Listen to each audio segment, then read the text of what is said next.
Alright, so we're going to change the fog light bulb for Toyota Sienna. So you have to lift the car, take the wheel off. It's gonna be here in the back. So it's right there.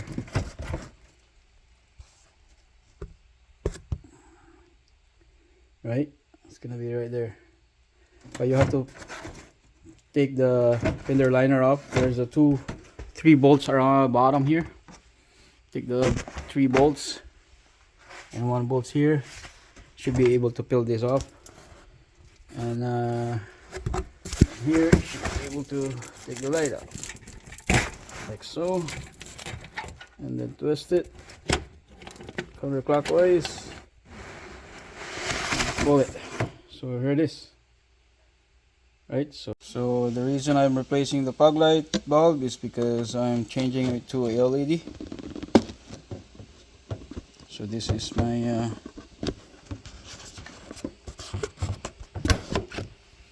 LED fog light. Right, as you can see, that's what it looked like. So let's put it in.